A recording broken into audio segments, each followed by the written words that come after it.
Afternoon, everyone, and welcome to today's science seminar. I'm Gemma Somerset. I'm a research assistant with the Centre of Animal Science working on the Calf Alive project, and actually started working with Kieran in a past life as a station hand on this particular project we're talking about today. I acknowledge the traditional owners and their custodianship of the lands on which we meet today. On behalf of the traditional owners, I pay respect to their ancestors and their descendants who continue cultural and spiritual connections to country. We recognise their valuable contributions to Australian and global society.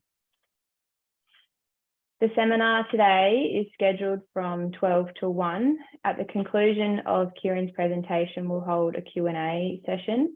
If you have any questions, can you please pop them in the Q&A box, not the chat box?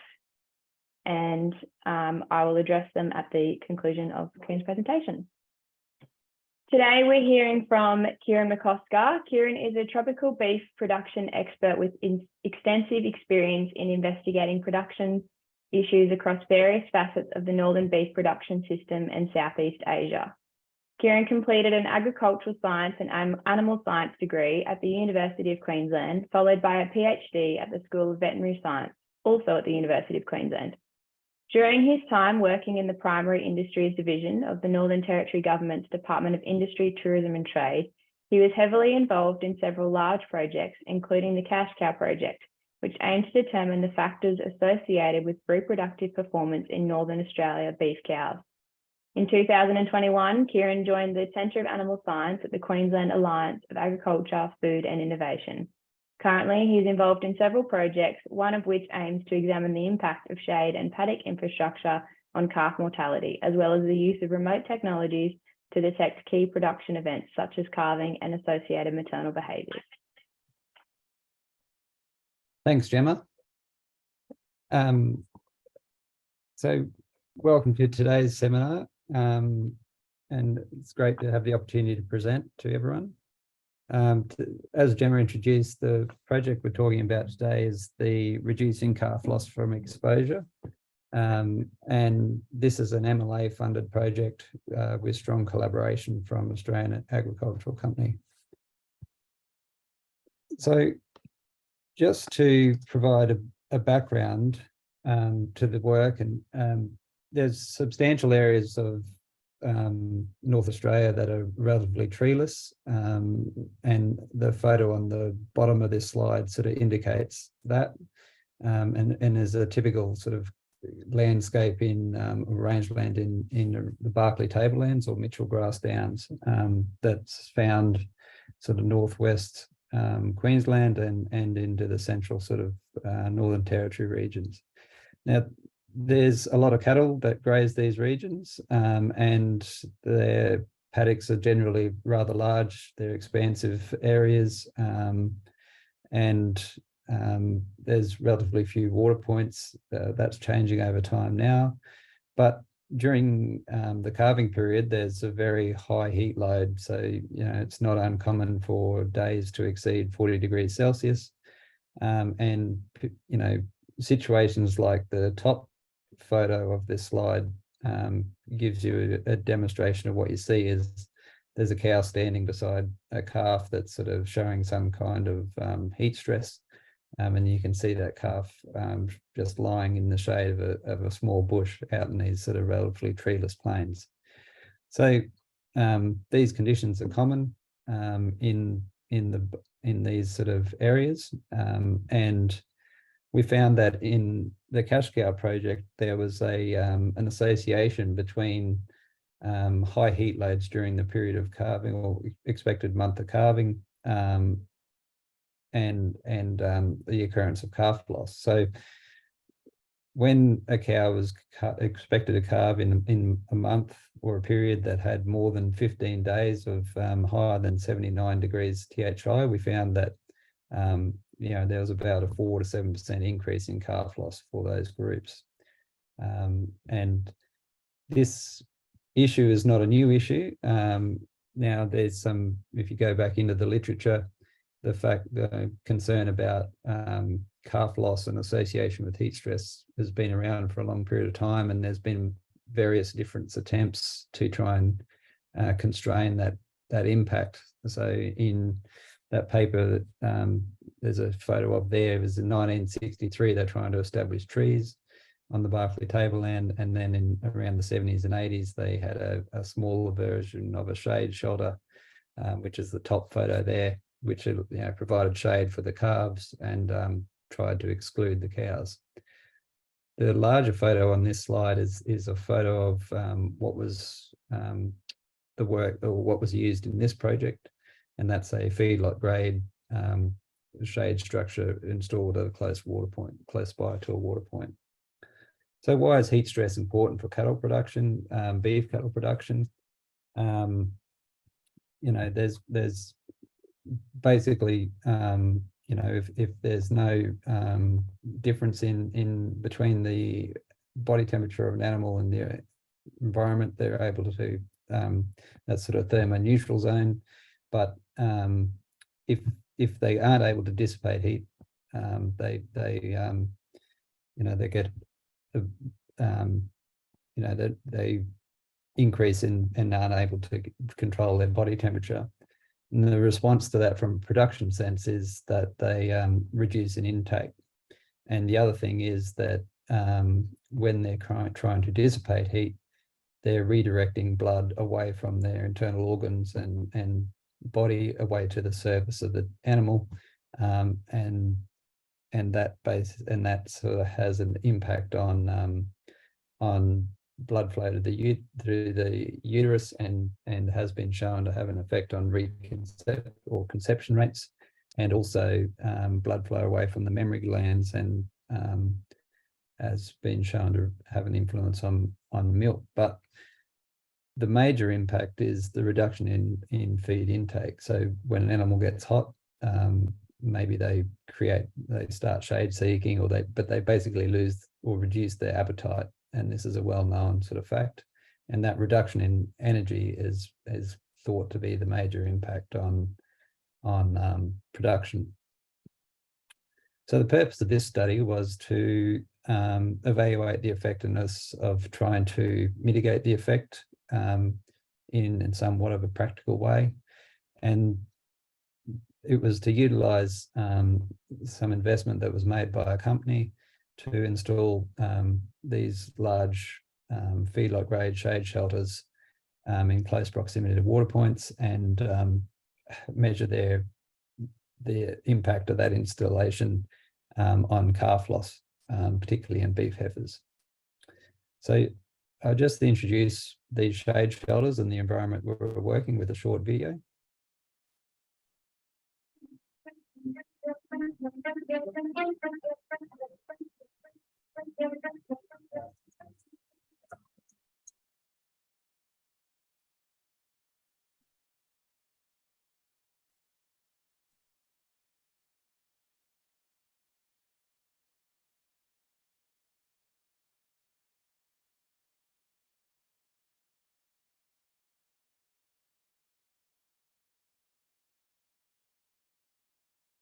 So in that video there, you see the research trial site, the paddock. You can see in the last image there the expansive nature of those paddocks and the relatively few trees, and the shade shelters that were installed.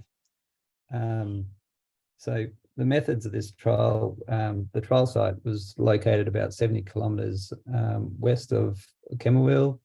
For those that aren't aware or don't know where Kemmerwell is, that is, it's on the Queensland Northern Territory border, sort of northwest Queensland.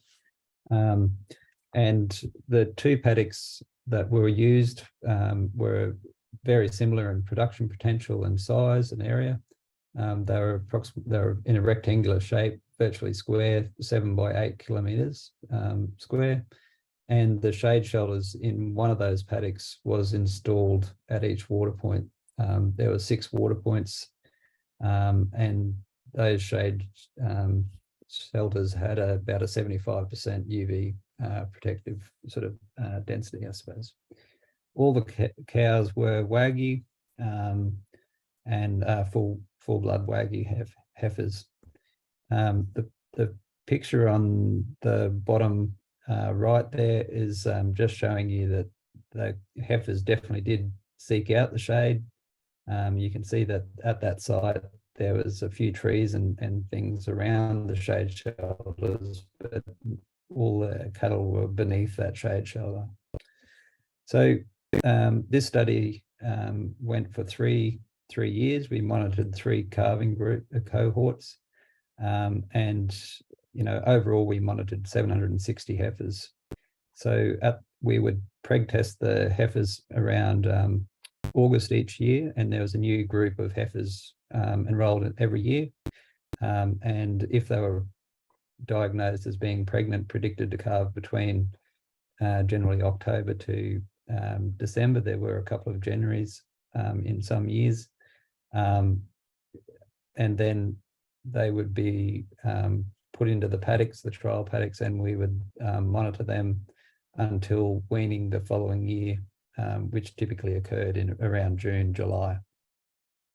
So we would, by lactation status at that weaning muster, we would work out what heifer had successfully weaned a calf or contributed a weaner or not, and we would also preg test the heifers at that following muster to work out reconception rates. In 2020 and 2021, we calving groups, so that's calving over the 2021 period or 21-22 calving period. We attached GPS trackers to the heifers, pretty much all the heifers. We didn't have quite enough GPS units to put one on every animal that would graze the mobs, but overall we had GPS information on 412 animals in this study. So those loggers were scheduled to record a GPS fix about every 10 minutes. And we had enough battery capacity to nearly get us to the weaning muster the following year. The reason why we had monitored or wanted to do this is we had a predicted calving period or expected month of calving, and we wanted to get some data on their how they were using the paddock in association to their expected calving month, and also how they behaved in the paddock when that paddock had shade or it didn't have shade. We also had a weather station installed in a central location between the 2 paddocks, just to measure the environmental conditions.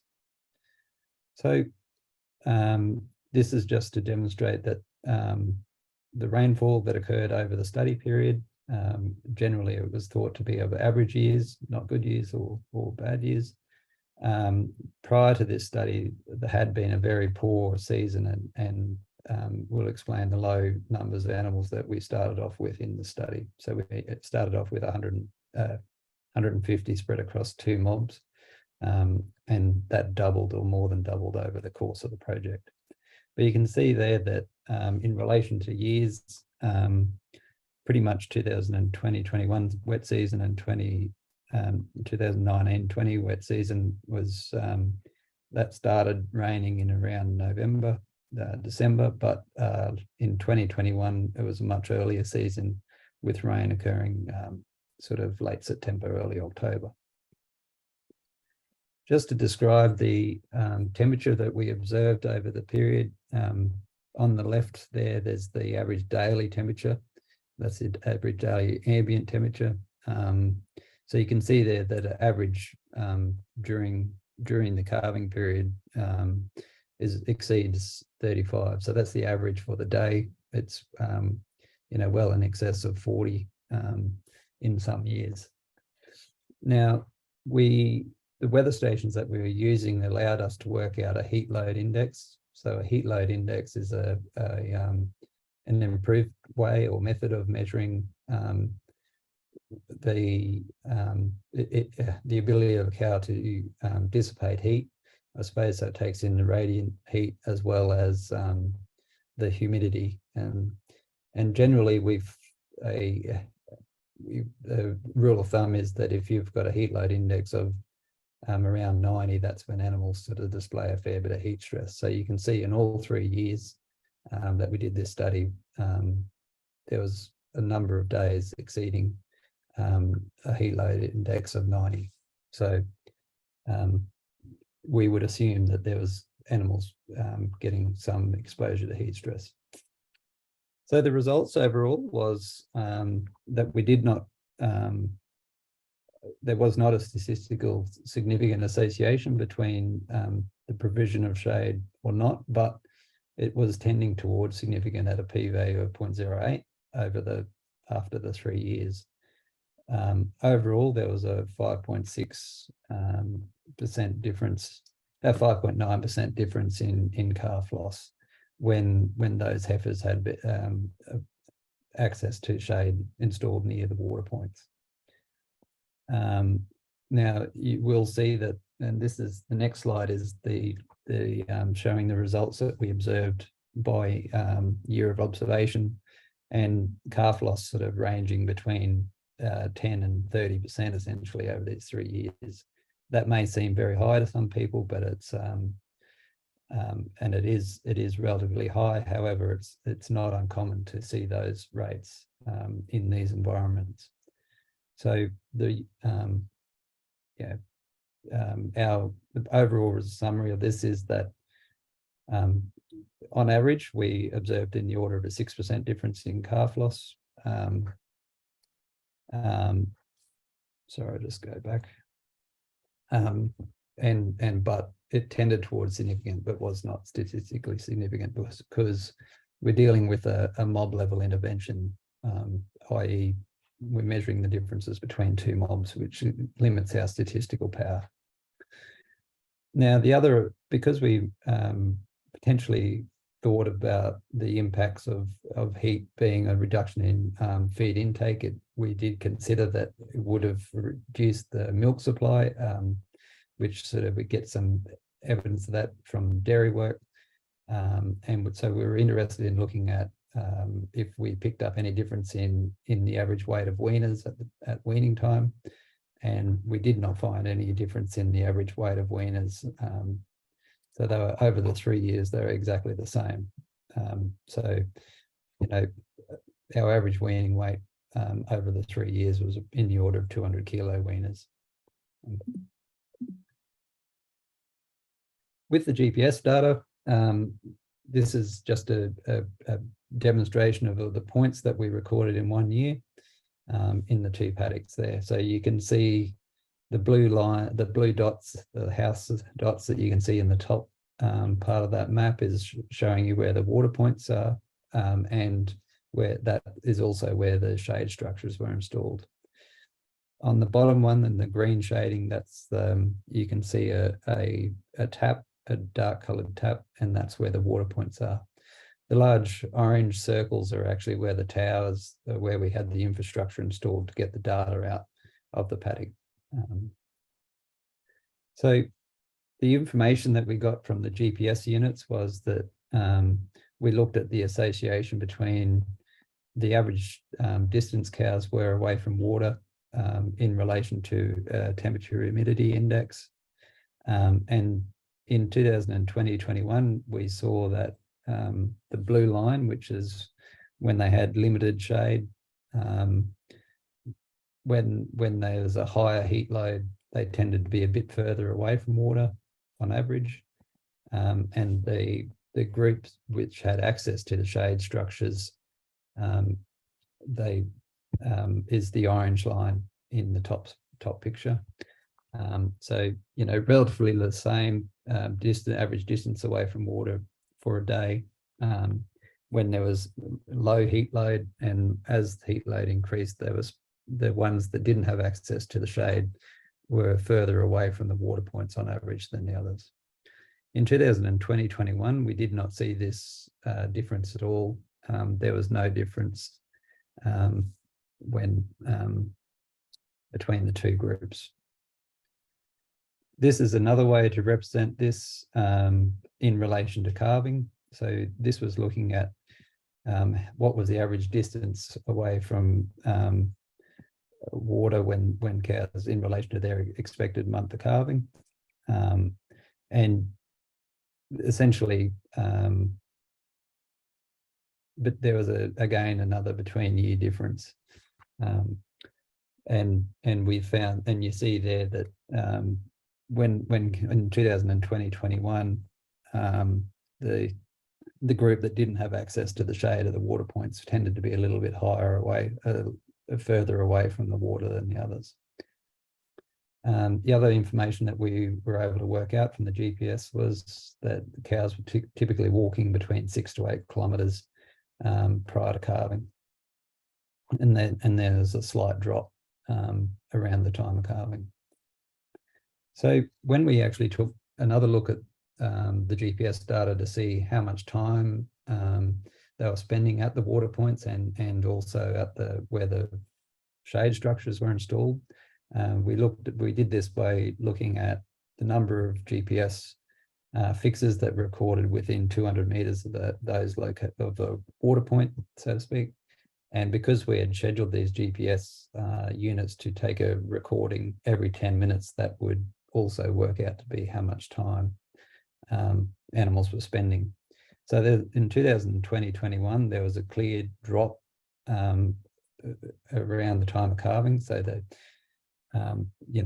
animals appear to be spending less time around the water points and where the shade structures were installed. But in 2021-22, we didn't see this.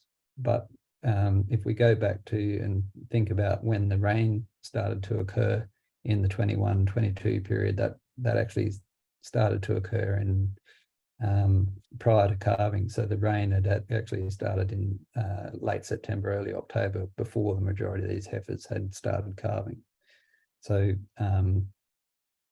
it is possible that the animals weren't under as much heat stress in 2021 as opposed to in 21-22.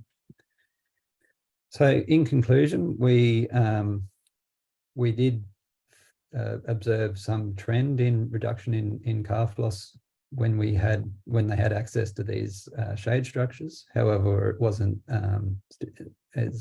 not significant in a statistical sense. And the reason why we think this is why we didn't see a larger response is because we feel though that the cows were generally not calving around the water points, as we know from general animal behaviour that they typically calve away from groups and go out on their own and carve out. Now, the picture on this slide is actually a density plot of where the fixes or the GPS locations occurred at the time of a calving or around the time of calving. And you can see there, which is the green shading, is that most of the points or the shading is occurring away from the water points. So that's sort of indicating that at the time of calving, cows are actually out in the middle lot and out away from the water points, isolating themselves from the general mob and general aggregation points. So, and with the knowledge that most of our calf loss risk is the first couple of days after calving, first week, these calves are likely not to be getting the benefit directly from the shade structures. All right, I might hand over to you, Gemma, now to handle some Q&A. Thanks for your presentation, Kieran. It was great. We have a few questions in the question box already, so I will just fire them away for you. First one is from Jody. If calf loss was reduced by 5.9% consistently, how long would it take to get a return on investment? Good question. I haven't done a complete economic assessment of this situation, but and there's various ways that you could probably install these shade shelters, as in reduce your costs or make a decision about how much money you spend per shade structure. For the cost that those shade structures that were used in this project, and if you depreciated them over 10 years, back of the envelope sort of calculation for me was in the order of 6%. So, you know, I think that's something that we will do is do some economic analysis on this, but you know, back of the envelope type of stuff is it's probably about break even if you were able to maintain a 6%. There's another one here. In the 1960s study, the shade structures were constructed to exclude cows. Was there a reason for this? No, just to reduce the area required to build, I think. And they actually did create problems in some sense, is that some cows were getting underneath those shade structures and getting stuck and different things as well.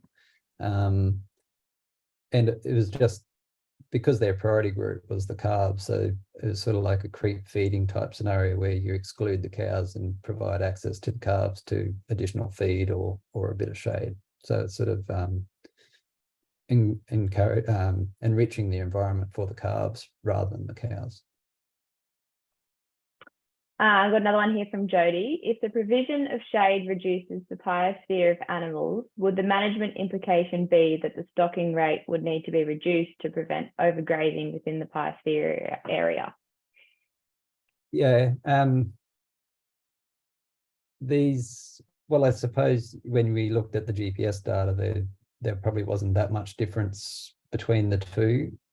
So if you're in an environment that had a lot of heat load and cows were spending more time, yeah, they could be spending, that could be encouraging them around there. But also if you're in that type of environment, they're going to have a reduced intake, so they might level out. In particular for this research site, that was a well-developed site. So there was, you know, thinking about the paddock size was 7 by 8 kilometers squared. And there was 6 and 7 water points in those paddocks. So the distance to water was very small. It was very intensively, well, it was, you know, a very well-developed paddock. Do you think building the shelters away from the water would change the statistics? I would, if I'd be interested in exploring that option personally. I think I think that you would probably still, it would be interesting to see how many cows would use it. I doubt that cows would use it to calve underneath, because you're still going to get a congregation of animals around those shade structures, I think. And I think they would probably try and separate themselves from that. But I think it would influence how they use it for sure, because you've got both water and shade at the same location where this is at the moment. And there's a few more questions here. Your data included both fetal and calf loss. What was the spread of gestation dates at the time of pregnancy diagnosis? Example, were you only looking at only impacts of the shade on late fetal loss? We probably couldn't separate fetal loss from neonatal or calf loss. What we do know, though, is majority of loss occurs after calving. So, you know, given that we were diagnosing pregnancy in August, we're dealing with animals that have only got a few more months, you know, towards the start of the 3rd trimester. So they've only got a couple more months until calving. So the risk of fetal loss for that and for those types of animal is small. We know that's small from other research and other data. But we know that, you know, our real risk period for calf loss is the first 24 hours and then first week. Yeah, and another question from Tim, what about smaller but more shade structures, costs aside? Yeah. You know, if you're talking about enriched sort of calving areas or things like that, potentially that could be something to look at. I mean, they're all good thoughts. It's just what's practical, I think, getting them out in these environments. And what do you think the next stage of this project and this work that's going on will be? Our plans for the data is to look at a bit more thoroughly at the animal behavior side of things. So one of the first sort of heat stress behaviors in animal displays is shade seeking. And our intention is to build some models around how individual animals were using different shade available in the paddock. So these paddocks are relatively treeless, but there are some small trees and small tree outcrops in the paddock. So we are going to do some more spatial analysis and then see how the animals are interacting with that shade during those high heat load events. And was the conclusion consistent with what you hypothesized at the start of the study? You always try and have an open mind, but I think it, I mean, 6% is, say if it's 6% is a true result, that's, you know, and given that average calf loss for this environment is for heifers is probably around 17, 18%, maybe 15%. If you were able to reduce that by 6% from one intervention, that's actually you're having a large impact on calf loss. You're explaining a lot of that calf loss. I think this, if that was a real result around 5%, I would have thought that would have been a possible sort of magnitude of effect. So, but I didn't really probably have too strong thoughts on what I thought it would be at the time. That's good. Thank you everyone for your questions, and thank you again, Kieran, for your presentation. I'll just ask you to flick through to the next few slides, please.